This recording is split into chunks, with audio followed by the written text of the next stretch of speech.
Donc bonjour à tous, aujourd'hui je vous retrouve pour une nouvelle vidéo et cette fois-ci ça sera mon point lecture dans toutes les lectures que j'ai lues, que je suis en train de lire et mes futures lectures. Donc là je suis en train d'enchaîner des vidéos, voilà, je suis en train de filmer beaucoup de vidéos. Donc vous allez revoir le même haut que j'ai là, mais bon c'est pas grave hein. Donc on va commencer par les mangas, donc j'ai lu 3 mangas. Donc j'ai lu le tome 1 de Rouge Eclipse de Shiki Kawabata chez Akata. Donc je lui ai mis comme note un 4 sur 5. J'ai adoré cette histoire. Donc en fait c'est l'histoire de Ayumi qui est lycéenne ordinaire, que tout le monde aime. Elle est super gentille et tout. Elle sort avec un garçon. Ses amis sont super, etc. Et un jour en fait elle va rencontrer, enfin comment elle s'appelle, Zenko. Donc voilà, Zenko c'est elle, qui est petite, moche et tout.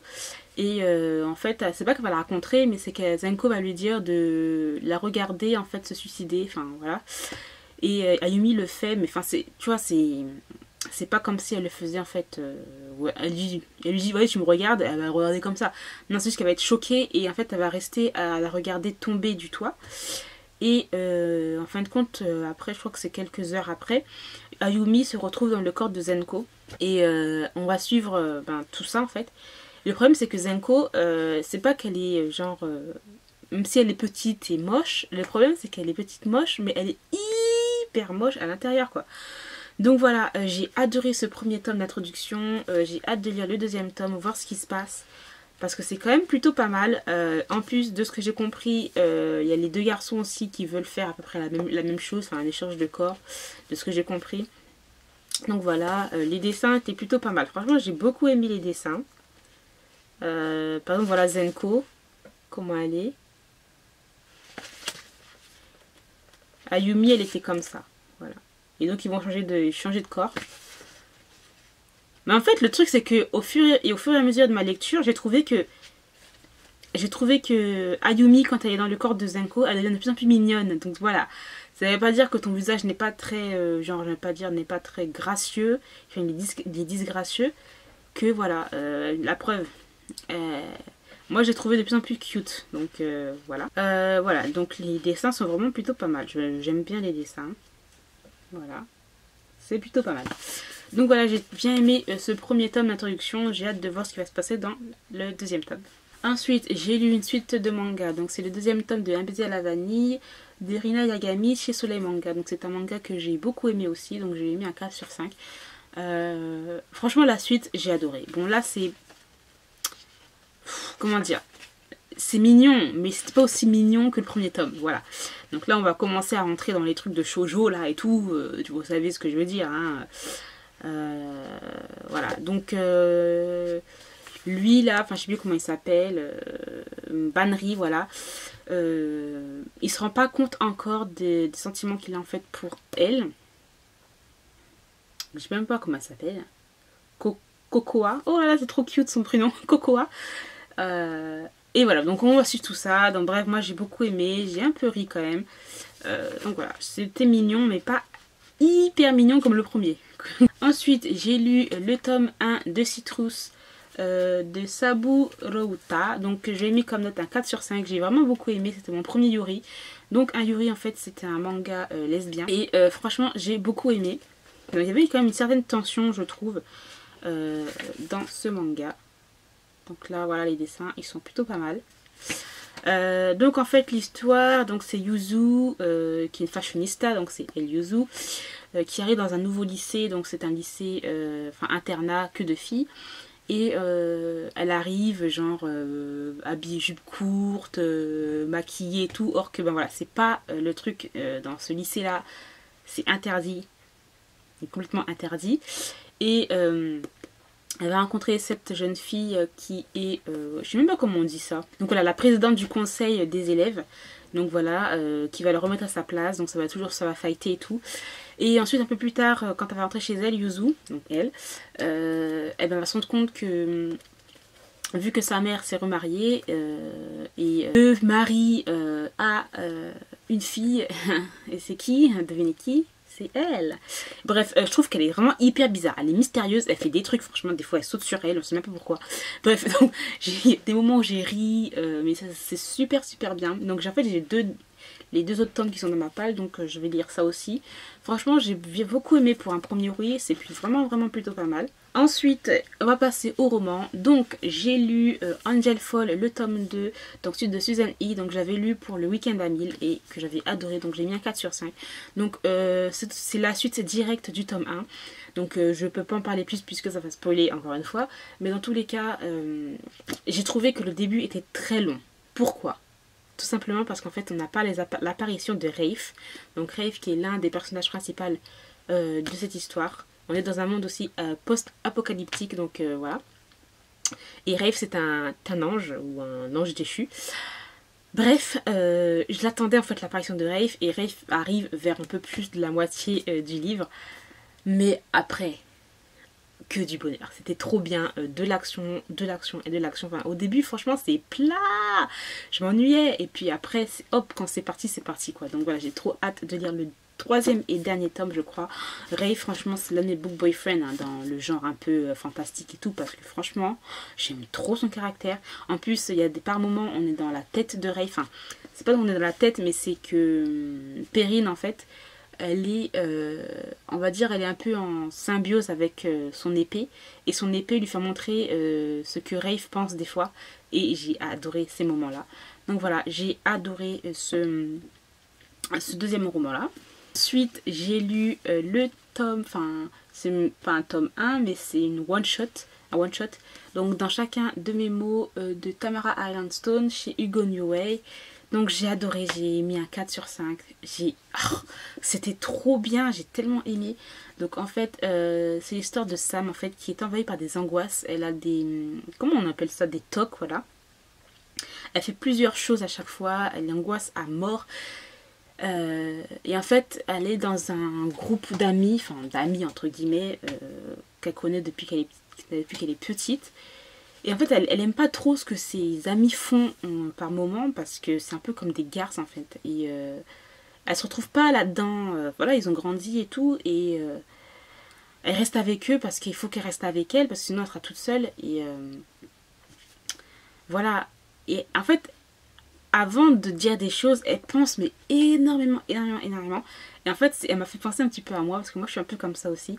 Avant de faire les choses, en fait, je pense beaucoup. Voilà, j'ai aimé tout ça, et la fin. Franchement, je m'attendais pas à ça. Et c'est surprenant, enfin, j'aime beaucoup en fait. Et en fait, elle va rencontrer une fille, donc elle s'appelle Caroline. Et Caroline va lui montrer en fait, va lui faire découvrir un club. Donc c'est un club des poètes où ils font des poèmes sur un peu de tout pour se défouler en fait. Elle va rentrer dans ce club, mais il va y avoir Hadji qui est un mystérieux guitariste et qui ne l'aime pas trop. On ne sait pas pourquoi au début, mais bon à force, hein, voilà, on comprend ce qui se passe. Et il lui en veut un peu beaucoup par rapport à quelque chose. Et ce quelque chose, j'adore. Donc voilà, franchement, j'ai trouvé que c'était un très bon young adulte contemporain. Franchement, j'étais à fond dedans. Voilà, donc pour moi, c'est un 4 sur 5, super. Ensuite, on va passer à un coup de cœur. Patriote de Amélie. Et clairement, c'est un coup de cœur phénoménal. C'est magnifique, j'ai adoré, c'est waouh. Donc c'est un roman enfin un roman gay dans l'univers militaire. Et mon Dieu, qu'est-ce que j'ai aimé. Ce livre se passe sur plusieurs années, donc on reste avec les personnages, on les voit évoluer, on les voit grandir, et c'est waouh, j'ai ressenti énormément d'émotions, toutes les émotions que l'auteur en fait nous décrit, et ben voilà, on les ressent mais puissance 1000. J'adore son écriture à Amélie là, franchement c'est vraiment un coup de cœur, que ce soit coup de cœur par rapport à l'histoire, mais coup de cœur par rapport à sa plume aussi, j'ai adoré. Donc en fait c'est l'histoire de Grayson, de Deacon et de Chandler qui sont amis depuis l'enfance. Et il s'est passé quelque chose entre eux. Grayson et Deacon. Et on sait pas trop ce qui s'est passé, mais il y a une sorte de froid. Enfin, au début, on ne sait pas ce qui s'est passé, mais après, on le sait. Il y a une sorte de froid entre deux et Chandler essaye en fait de les rabibocher et tout. Et c'est tellement bien. Donc, en fait, en plus, on est... Amélie a fait tellement de recherches en fait sur tout le monde militaire. En fait, parce que là, c'est l'US Army. Et moi, il y avait des trucs que je connaissais, voilà, que je connaissais d'un point de vue extérieur parce que je suis pas du tout dans ce monde-là. Mais là, franchement, il y a vraiment, par exemple, les grades. Enfin, il y a énormément de choses, quoi, là-dedans. Par rapport à l'US Armée, par rapport aux attentats, par rapport... Oh, mais il y a énormément de choses que tu apprends aussi dans ce livre, quand même, je trouve. Et c'est super. La fin, mais... Elle est déchirante parce que par rapport à certains personnages c'est déchirant, mais waouh, c'est vraiment, j'adore. Franchement, moi je vous le conseille pour les personnes qui aiment les lectures MM et tout, mais sautez dessus. Donc voilà, pour moi c'est un coup de cœur, donc je l'ai mis 5 sur 5 clairement. Et ouais, vraiment même un coup de foudre parce que c'était mais super, super, super, super, super. Donc je vous le conseille à mort. C'est ce que j'aime beaucoup. Ce que j'ai beaucoup aimé, c'est qu'en fait, tu vois, on a les deux militaires, c'est deux hommes, même s'ils sont homosexuels, même s'ils sont gays, ça fait quoi? Ça veut pas dire qu'à chaque fois qu'il y en a un qui est genre qui est genre un peu efféminé. Ça m'énerve quand je vois dans des romans MM où il y en a un qui fait l'homme et l'autre qui fait la femme. You know what I'm saying? Parce que là, franchement, là dedans, on a deux hommes mais c'est vraiment deux hommes à fort caractère. On n'a pas un qui est genre efféminé, un truc dans le genre. Et moi, c'est ce qui m'énerve le plus souvent dans les romans MM ou dans les yaoi. Enfin, manga MM aussi. Voilà, donc voilà. C'est pour ça que j'aime trop. C'était trop bien. Coup de cœur, coup de cœur, coup de cœur. Ensuite, j'ai changé complètement de registre et j'ai lu La danseuse d'Izu de Yasunari Kawabata chez le livre de poche. Donc voilà. Donc ça c'est complètement autre chose. Donc c'est 5 nouvelles qui nous 5 nouvelles japonaises en fait. On nous parle en fait du Japon, la réalité du Japon, etc. C'est vraiment autre chose hein, par rapport à ce que je lis d'habitude. Mais voilà, c'est vraiment autre chose et j'ai bien aimé, mais c'est pas mon style quoi. Voilà, c'est pas mon style. J'ai bien aimé parce que ça me fait découvrir autre chose par rapport au Japon parce que j'aime énormément le Japon, etc. Donc voilà, après c'est très poétique, c'est une autre façon d'écrire. Donc moi je lui ai mis un 3,5 sur 5. Mais voilà, c'est vraiment quelque chose de poétique, d'un peu de mélancolique. Et voilà, c'est vraiment très bien, mais pas trop mon style. Hein. Ensuite, j'ai lu Addictocine de Monica Jens, donc le tome 1 chez Hugo Roman. Donc c'est un... Là on passe de tout au tout, hein, du genre. Donc là j'ai complètement aimé, donc c'est un... Je sais même pas si c'est un nu adulte. Je crois que c'est un nu adulte. Que j'ai vraiment beaucoup aimé, donc... je lui ai mis un 4 sur 5. Par contre, par rapport à certains événements, en fait, je m'y attendais, mais un truc de ouf. Je m'y attendais. Donc à partir des, j'allais dire, des 70 premières pages, il y a un truc qui a fait tilt dans ma tête. Et ça fait que quand on nous a sorti la révélation, c'était plus une révélation pour moi. Parce que je me suis dit, au bout de 70 pages, je me suis dit, mais attends. Elle nous a dit qu'elle avait un grand frère et une demi-sœur qui étaient plus âgés qu'elle. Et je me suis dit, ah, par rapport à ça, voilà, j'ai compris. Bref, donc en fait, c'est l'histoire de Dixon Matthew, qui est un psychiatre. Et c'est un psychiatre, en fait, assez quand même bizarre. Hein. Il ne suit pas trop la déontologie hein, de son truc, mais bon, c'est pas grave. Puisqu'en fait, quelquefois, il couche avec ses patientes, voilà. Dixon aussi, le problème, c'est qu'il a été très blessé par rapport à son passé, puisque normalement, il devait se marier avec la femme qu'il aimait, mais cette femme-là a couché avec l'un de ses meilleurs amis. Et voilà, donc c'était une trahison, un truc de ouf, donc ça a été... c'est vraiment une très grande blessure en fait pour lui, et il a du mal en fait à s'engager. Et en fait, il va rencontrer comment elle s'appelle, Juliette, voilà, qui est mais complètement toxique. Elle prend de la drogue, elle boit et elle est addict au sexe. Et là, ça va être un truc de ouf, voilà. Et ensuite, il va rencontrer une autre qui s'appelle Madison et qui a l'air plus fragile. En fait, c'est l'ange et le démon, voilà. Et moi, j'ai adoré Madison. Clairement, je l'ai adorée. Par contre, Juliette, je l'aimais bien au début, mais à la fin, là, j'ai dit c'est une vraie garce. Ah, mais la garce de chez garce, mon Dieu. Et j'ai trop envie de savoir ce qui va se passer pour le deuxième tome, parce que la fin comme de ce livre te dit, mais mon Dieu, qu'est-ce qui va se passer? Est-ce que Juliette a menti par rapport à un certain truc?